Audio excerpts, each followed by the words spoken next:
ఎన్ని సంవత్సరాలలో ఒక్కసారి కూడా జరగలేదు. కళ్ళు మూసుకుని మీ మాట వినలేదు అనడానికి. మీ ప్రతి నిర్ణయంలో, ప్రతి కార్యంలో మీతో పాటు నిలబడ్డాను. ఇక ముందు కూడా ఇస్తాను. కానీ గోకులం వదిలి వెళ్లే మాటే మాట్లాడకండి. మీరు హాయిగా ఉంటున్న ఇంటిని వదిలి వెళ్ళిపోవాలా? నా హృదయం అంత కఠినం కాదు. వద్దండి. యశోద, పరిస్థితిని అర్థం చేసుకో యశోద. మరి నా పరిస్థితి దాన్నెవరు అర్థం చేసుకుంటారు? ఈ ఇంట్లో ఎన్ని జ్ఞాపకాలున్నాయి నాకు. వివాహం అయ్యాక అమ్మా నాన్నల్ని వదిలిపెట్టి మొదటిసారి ఇంటికి వచ్చాను నేను. అది ఈ ఇల్లే. ఇదే ఇంట్లో మీ గురించి తెలుసుకున్నాను, అర్థం చేసుకున్నాను, మీ ప్రేమ పొందాను. పైగా గోకుల వాసులందరి స్నేహం లభించింది. నాకు సంతానం లేదన్న బాధను ఈ గోడలకే పంచుకున్నాను. కేవలం బాధ ఏమిటి? నా జీవితంలోని అత్యంత అధిక సంతోషం కూడా ఇక్కడే కదా లభించింది నాకు. ఇదే గదిలో, ఇక్కడే కన్నయ్య జన్మించింది. మీకు తెలుసా అత్తగారింటికి వెళ్ళేటప్పుడు ఏం చెప్పిందో? యమధర్మరాజు పిలవకుండా ఈ ఇంటిని వదలకూడదు అని చెప్పింది మా అమ్మ. నేను అసలు వినను. పల్లకిలో కూర్చుని వెళ్తున్నావు, పాడి మీదే బయటికి రావాలి అని. వద్దండి, మొదటిసారి మీ మాటని తిరస్కరిస్తున్నాను. నన్ను క్షమించండి, కానీ ఇంటిని వదిలి నేను రాలేను. యశోద,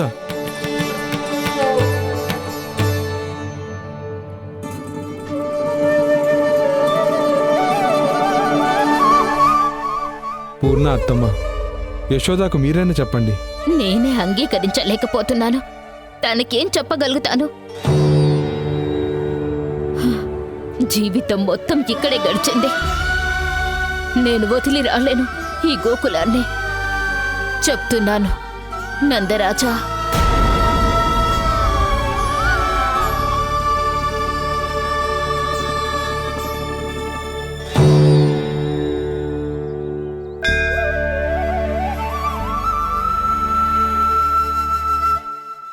గోకులం వదలాల్సిన సంకేతం ఇచ్చింది నువ్వే కన్నయ్య. ఈ కార్యాన్ని పూర్తి చేయాల్సిన బాధ్యత కూడా నువ్వే తీసుకోవాలి.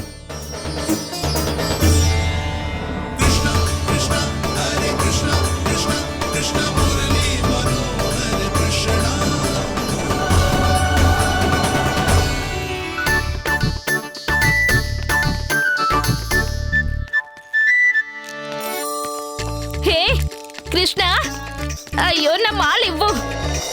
అయ్యో కృష్ణ, ఇదే మల్లరి. కృష్ణ, కృష్ణ, ఆగు కృష్ణ. కృష్ణ,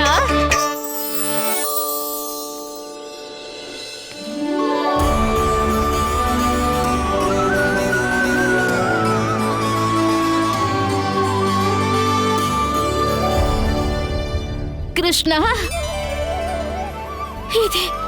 ఇదెలాంటి అద్భుతం! ఇది నాది కాదు, ఆ భక్తి భావన చేసిన అద్భుతం. నువ్విన్ని సంవత్సరాలుగా నన్ను జపించిన కారణం వల్ల అది నీ జపమాలలో నిండిపోయింది. స్వామి, భగవంతుడు ఎల్లప్పుడూ తన భక్తుల భక్తిని సన్మానిస్తూనే వస్తున్నాడు. నిజం చెప్పనా స్వామి, ఇదంతా నీ నామం చేసిన అద్భుతం. దాన్ని సంవత్సరాలుగా నీ నామం, నీ మాలతో జపిస్తూ వచ్చాను. స్వామి, నీ నామంలోనే అంత శక్తి ఉంది. ఈ కష్టాన్ని మీరు క్షణాల్లోనే దూరం చేయగలుగుతారు. ఇది నా నామం చేసిన అద్భుతమని నువ్వే అన్నావుగా. అదంతా నీ జపం కారణంగా ఈ మాలలో నిండిపోయింది. మరైతే ఈ మాలలోని మాణిక్యాల యొక్క విలువేంటో నువ్వే చెప్పు. లోకంలో అత్యంత విలువైన ముత్యాల్లాంటివి. ఇంకా అది ఒక ఇనపెట్టెలాంటిది.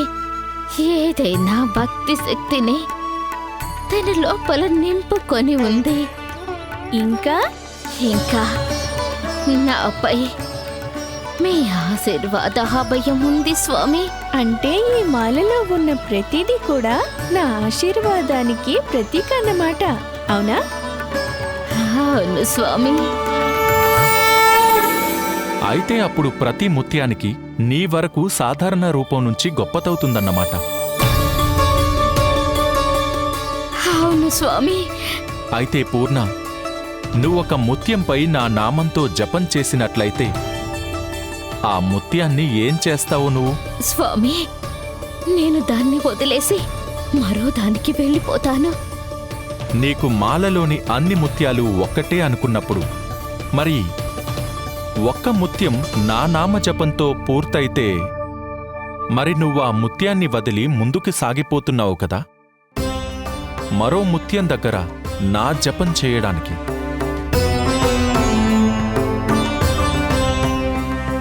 అయితే ఇప్పుడు నేను కూడా ఇదే చెయ్యాలి. ఒక ముత్యాన్ని వదిలి మరో ముత్యం వైపు సాగాలి.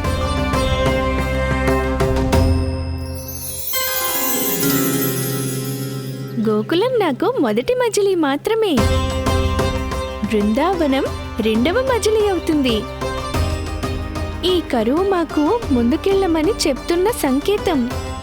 పూర్ణ, మన్నుతో మోహం మంచిది కాదు.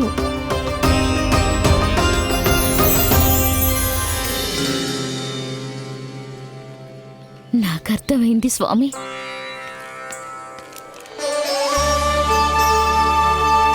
మరి ఇప్పుడు నచ్చ చెప్పాలి కూడా.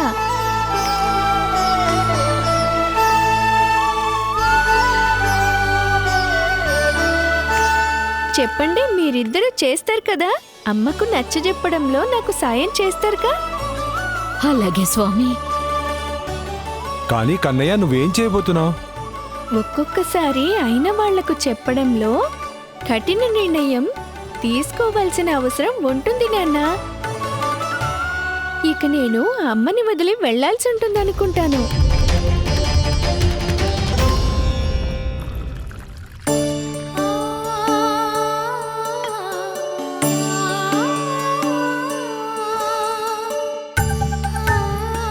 కన్నయ్య, కన్నయ్య వచ్చి పాలు తాగు. కన్నయ్య, ఎక్కడున్నావు నువ్వు? కన్నయ్య, కన్నయ్య.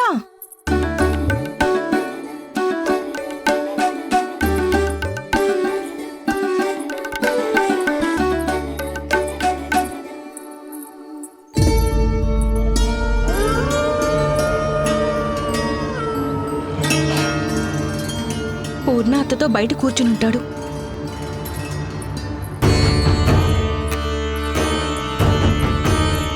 కన్నయ్య, ఇక్కడ కూడా లేడా? గోశాలలో ఉండుంటాడు.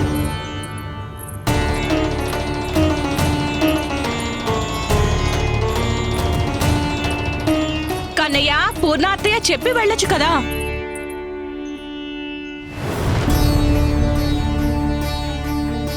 కన్నయ్య లేడు, ఈయన లేరు, పూర్ణ అత్త లేదు, ఇక రాము వాళ్ళు కూడా లేరు. ఎక్కడికి వెళ్ళిపోయారు అందరూ? బన్సీ, యశోద వదిన. బన్సీ ఇక్కడ కన్నయ్యని గాని ఈయన్ని కాని పూర్ణ అత్తను కాని చూసావా? అవును యశోద వదిన, ముగ్గురు కలిసి ఎక్కడికో వెళ్తున్నారు. ఏమైనా చెప్పి వెళ్ళారా? ఎక్కడికి వెళ్తున్నారో ఎందుకో? లేదు, చెప్పలేదు.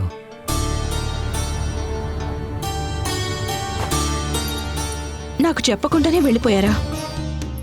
రానివ్వండి వీళ్ళిద్దరిని, చాలా బాగా స్వాగతం చెప్తాను.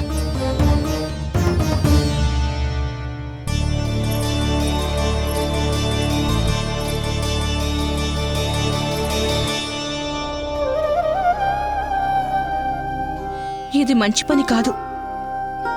కనీసం చెప్పైనా వెళ్ళాలి కదా.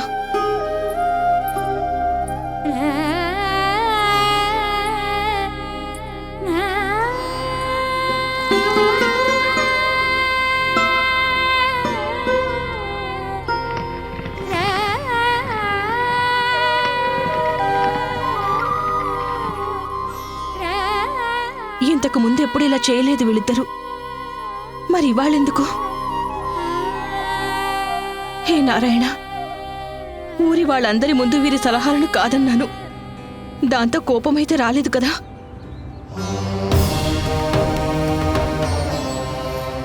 ఏదైనా కూడా కనీసం చెప్పి వెళ్ళాలి కదా. ఏం చెయ్యాలి ఇంత పెద్ద ఇంట్లో ఒక్కదాన్నే?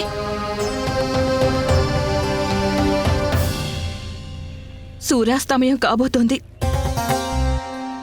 రాత్రిపూట తోడేళ్ల భయం కూడా ఉంది. ఎక్కడుండిపోయారు ముగ్గురు? నేనసలు ఏం చేయగలను? ఇలా బయట ఎంతసేపని కూర్చుంటాను? నేను వెళ్ళనా? సులక్షణ, శాంతి, ఒకసారి రండి. ఏమైందక్కయ్యా? చూడండి, మీరిద్దరూ కన్నయ్యని చూసారా? లేదు. మరి నందరాజుని? లేదు. మరి మీరిద్దరు భర్త పిల్లలు అందరూ ఇంట్లోనే ఉన్నారా? అవునక్కయ్యా. ఈ సమయంలో ఎక్కడికి వెళ్తారు? మేం వస్తాం.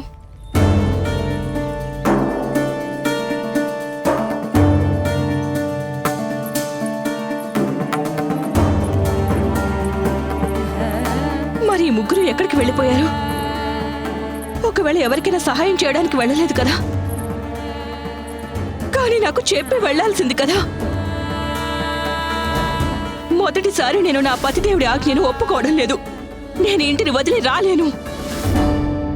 కోపంలో నన్ను వదిలేసి వెళ్ళిపోలేదు కదా. వీళ్ళిద్దరూ లేకపోతే నేనేం చేస్తాను? నా వాళ్ళు, నా కుటుంబం లేకుండా ఈ ఇంటిని నేనేం చేసుకుంటాను? వాళ్ళిద్దరే కదా నాకు జీవితం, నా సంసారం. లేకపోతే నేను వ్యర్థమే.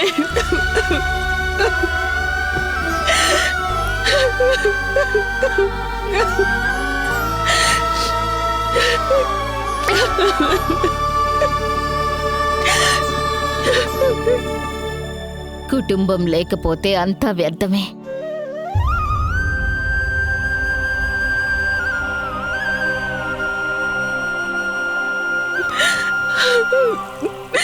పూర్ణాత్త, కానీ ఇక్కడ ఇంకా ఈయన, వీళ్ళిద్దరూ బృందావనం. యశోద,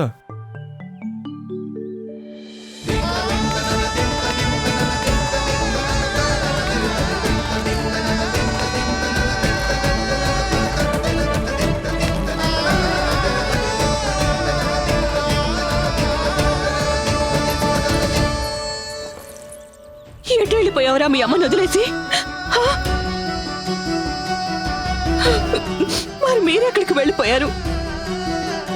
తెలుసా మీకు నేనెంత కంగారు పడిపోయానో? ఒక్క క్షణం కూడా ఉండలేకపోయిన రోజంతా ఎలా ఉందంటే ఇల్లంతా నన్ను మింగడానికి వస్తున్నట్లుగా. సాయంత్రం కాగానే ఇది ఇల్లులా కాదు, బందికానాలా అనిపించింది. కన్నయ్య నీకిది అర్థమయ్యేలా చెప్పాలనుకున్నాడు. మన కుటుంబం ఎక్కడుంటే అది మన ఇల్లు. మన అయిన వాళ్ళు లేకుండా, మన కుటుంబం లేకుండా ఎంత మంచి ఇల్లైనా కేవలం మన్ను కట్టెలతో సమానమే. అంతకు మించి ఏమీ అనిపించదు. అందుకని నువ్వే చెప్పు యశోదా, ఈ ద్వారాలు, ఈ గోడలు, ఈ కిటికీలు, వీటన్నిటితో నిండున్నది నీ ప్రేమ ఎక్కువ విలువైనవా? ఇది నీ కుటుంబం, నీ వాళ్ళు. నా వాళ్ళ అత్త నా కుటుంబం, కానీ ఇంకా నువ్వు కాని అన్న దాంట్లోనే చిక్కుకొనే ఉన్నావా? వీళ్ళు నా సమాజాన్ని పలకరించడానికి వెళ్లారు. ఇంకా కన్నయ్య వంతిప్పుడు. ఓ కృష్ణ, రారా, నీ సామాన్ పట్టుకో. ఏంటి నువ్వు అనేదత్తా? అమ్మా, బృందావనానికి వెళ్తున్నాం.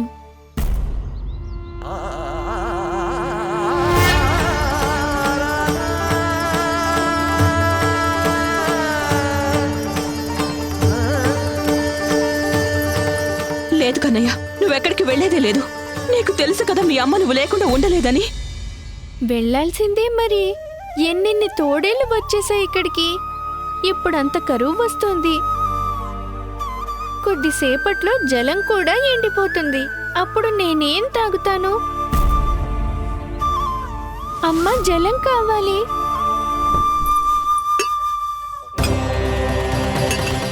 ఆగిప్పుడే తీసుకొస్తాను.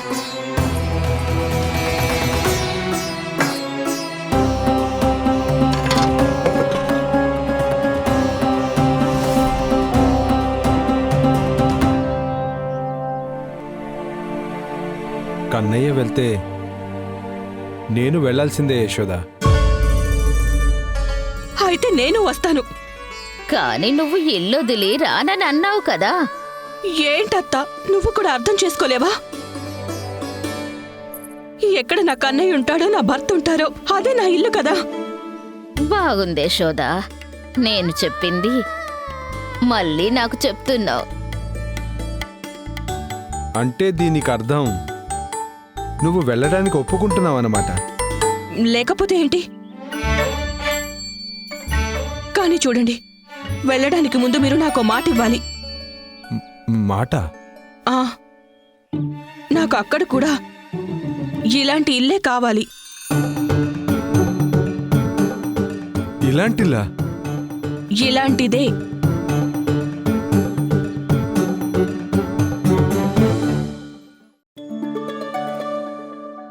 సరే అనండి నాన్న. ఒకవేళ అమ్మ మళ్ళీ మనస్సు మార్చుకుందంటే సమస్య తయారవుతుంది. అలాగే మాటిస్తున్నాను నీకు. నీకు ఇలాంటి ఇల్లే ఉంటుంది.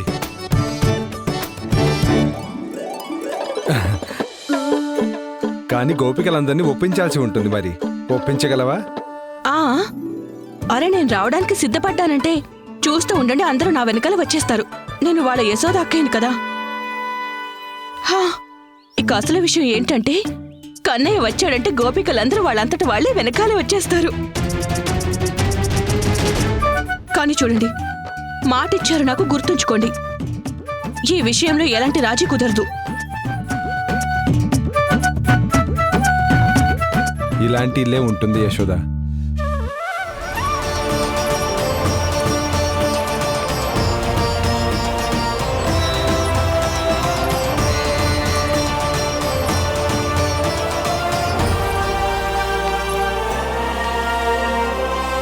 ఇంకా సమయం వృధా చేయడం వల్ల ఏం లాభం లేదు.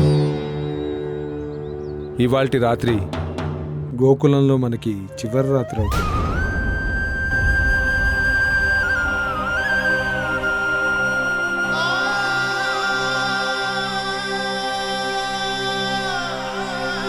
భోలా, వెళ్ళి ఊరంతా ఈ విషయం ప్రకటించు. ఆగు బోళా. చూడండి, ఇలాంటి సమాచారం ప్రకటించడం మంచిది కాదు. ఎవరైనా సరే పుట్టిన ఊరు, కట్టుకున్న ఇల్లు వదిలి వెళ్ళడం అంత సులభం కాదు. ఈ విషయం విని వాళ్ళందరూ ఎంతగా బాధపడుతూ ఉంటారో. నేనే స్వయంగా వెళ్లి వాళ్ళందరికీ నచ్చ చెబుతాను. ఇక గోకులంతో శాశ్వతంగా బంధాన్ని తెంచుకునే సమయం వచ్చేసిందని.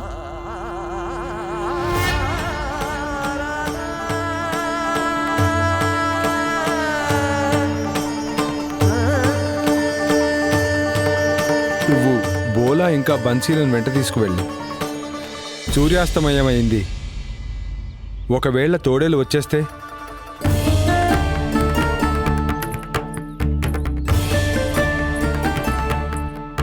నేను కూడా సామాన్లు సర్దుకొని బయలుదేరి ఏర్పాట్లు చేసుకుంటాను.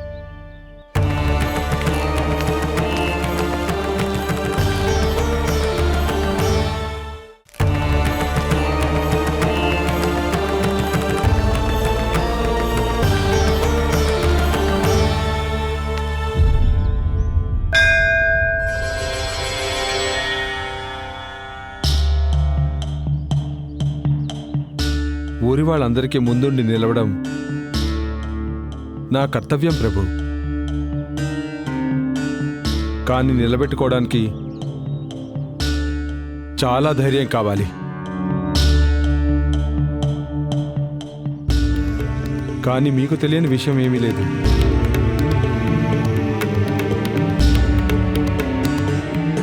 ఈ మాత్రం కరుణ చూపించండి స్వామి. జరగబోయేదంతా సరైనదై ఉండాలి. ఎలాంటి కష్టం రాకూడదు. మా యాత్ర సుఖంగా మంగళకరంగా జరగాలి. ఏ ఉద్దేశంతో మేము అక్కడికి వెళ్తున్నాము అది సఫలం చేయండి స్వామి. నాన్న అన్ని సవ్యంగా జరుగుతాయి.